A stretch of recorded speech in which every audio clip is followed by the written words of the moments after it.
রাত তখন প্রায় 12টা ছুঁই ছুঁই। আকাশে কোনো চাঁদ নেই, শুধু ভারী কালো মেঘ নিচু হয়ে ঝুলে আছে। রাস্তা ভিজে, কাদামাটিতে গাড়ির চাকা বারবার পিছলে যাচ্ছিল। রাহাত বুঝতেই পারেনি কখন সে ভুল পথে ঢুকে পড়েছে। হঠাৎ গাড়ির হেডলাইট দুবার ঝিলিক দিয়ে নিভে গেল। ইঞ্জিন বন্ধ। চারপাশে এমন নীরবতা যেন পৃথিবীতে সে একাই বেঁচে আছে। গাড়ি থেকে নামতেই ঠান্ডা হাওয়া শরীর ভেদ করে ঢুকে গেল। দূরে গাছের ফাঁক দিয়ে দেখা গেল একটা বিশাল জমিদার বাড়ি, কিন্তু আগের গল্পের মতো না। এটা যেন আগুনে পুড়ে অর্ধেক কালো হয়ে গেছে। দেয়ালে পোড়ার দাগ, জানালাগুলো ভাঙা, আর কিছু অংশ এখনো দাঁড়িয়ে আছে কঙ্কালের মতো। অদ্ভুত ব্যাপার, ওই ধ্বংসস্তূপের সামনে একটা লণ্ঠন দুলছে। রাহাত ধীরে ধীরে এগিয়ে গেল। যত কাছে যাচ্ছে তত একটা পোড়া গন্ধ নাকে আসছে, পুরনো ছাই আর ভেজা কাঠের গন্ধ। হঠাৎ, এদিকে আসো। গলাটা খুব ধীর, কিন্তু একেবারে কাছে থেকেই আসছে মনে হলো। রাহাত তাকিয়ে দেখল একটা দারোয়ান দাঁড়িয়ে আছে, মাথায় কাপড় জড়ানো, শরীরে পুরনো মলিন পোশাক, হাতে লণ্ঠন। কিন্তু তার মুখটা ঠিকমতো দেখা যাচ্ছে না। আলো পড়লেও যেন অন্ধকারে লেগে আছে। গাড়ি নষ্ট? সে জিজ্ঞেস করল। রাহাত মাথা নাড়ল। দারোয়ান ধীরে ঘুরে দাঁড়াল। চলো ভিতরে, বাইরে দাঁড়ানো ঠিক না। তার পায়ের শব্দ হচ্ছিল না। এই জিনিসটা রাহাত প্রথমে খেয়াল করেনি। বাড়ির ভেতরে ঢুকতেই ঠান্ডা আরও বেড়ে গেল। দেয়ালগুলো পোড়া, কিন্তু কোথাও কোথাও হাতের ছাপের মতো কালো দাগ, যেন কেউ আগুন থেকে বাঁচতে দেয়ালে হাত দিয়েছিল। দারোয়ান একটা ঘরের সামনে দাঁড়ালো। এই ঘরে থাকো, দরজা বন্ধ করে দিও। আর সে একটু থামল। যদি কেউ ডাকেও সাড়া দিও না, এই বলে সে চলে গেল। কিছুক্ষণ পরই শুরু হলো করিডোরে টানা টানা পায়ের শব্দ, যেন কেউ মেঝে ঘষে হাঁটছে।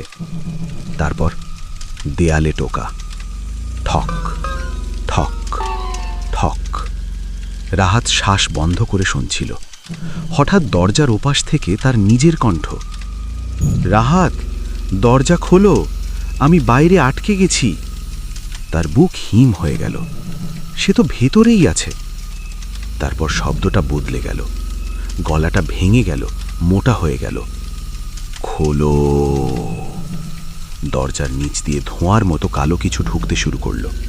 ঘরের ভেতর গন্ধটা তীব্র হয়ে উঠল, পোড়া মাংসের মতো। রাহাত আর থাকতে পারল না, দরজা খুলে ফেলল। করিডর ফাঁকা, কিন্তু মেঝেতে কালো পায়ের দাগ, ভেজা ছাইয়ের মতো, সোজা সামনে এগিয়ে গেছে। সে অজান্তেই দাগগুলো অনুসরণ করতে লাগল। শেষে পৌঁছালো একটা বড় হল রুমে। ওখানে দাঁড়িয়ে আছে দারোয়ান, কিন্তু এবার তার শরীরটা ঠিক মানুষের মতো না। পিঠ বাঁকা, হাত অস্বাভাবিক লম্বা, আর মুখের জায়গায় যেন পোড়া ফাঁকা গর্ত। লণ্ঠনের আলো তার শরীরে পড়তেই দেখা গেল তার গায়ে পোড়া চামড়া ঝুলে আছে। সে ধীরে ধীরে ঘুরে তাকালো। বারণ করেছিলাম। তার গলা যেন একসাথে অনেকগুলো কণ্ঠে কথা বলছে। হঠাৎ তার পেছনের অন্ধকার থেকে আরও কিছু নড়ে উঠল। দেয়ালের পোড়া দাগগুলো নড়ছে, যেন সেগুলো আসলে হাত। ধীরে ধীরে সেগুলো দেয়াল থেকে আলাদা হয়ে বেরিয়ে আসতে লাগলো। দারোয়ান বলল, এরা সবাই যারা ফিরতে চেয়েছিল। রাহাত পেছাতে গিয়ে দেখল পথ নেই, সব অন্ধকার। লণ্ঠনের আলো হঠাৎ নিভে গেল। পরদিন সকালে গ্রামের লোকজন একটা গাড়ি পেল সেই রাস্তায়। গাড়ির চারপাশে মাটিতে কালো ছাই ছড়ানো। ড্রাইভারের দরজায় হাতের ছাপ, জ্বলে যাওয়া হাতের মতো। কিন্তু রাহাত, তার কোনো খোঁজ আর কখনো পাওয়া যায়নি। গ্রামের লোকেরা এখনো বলে তারা প্রায়ই এই জমিদার বাড়ির রাস্তার সামনে গাড়ি, মোটরসাইকেল, সাইকেল সহ বিভিন্ন কিছু অকেজো হয়ে পড়ে থাকতে দেখে, কিন্তু সেগুলো কার বা সেগুলোর মালিকই বা কে, কাউকে কখনো দেখিনি। আজও কিছু কিছু ঘটনা বা গল্প অমীমাংসিতই থেকে যায়। আমার প্রিয় শ্রোতাগণ, কাহিনীটা আপনাদের কেমন লাগলো আমাকে কমেন্ট বক্সে জানাবেন। আর আপনারা ভৌতিক কোন কোন বিষয়ের ওপর গল্প বা কাহিনী শুনতে চান সেটাও কমেন্ট বক্সে জানাবেন। আমি আপ্রাণ চেষ্টা করব ভৌতিক সেই সব বিষয়ের ওপর সত্য ঘটনা অবলম্বী বেশ ভয়ের কিছু আপনাদের সাথে শেয়ার করার। আর যারা আমার চ্যানেলটি নতুন দেখছেন, দয়া করে অবশ্যই লাইক, শেয়ার ও সাবস্ক্রাইব করে দেবেন প্লিজ। আপনাদের সহযোগিতা ও ভালোবাসা আমাকে খুব বেশি উৎসাহিত করবে।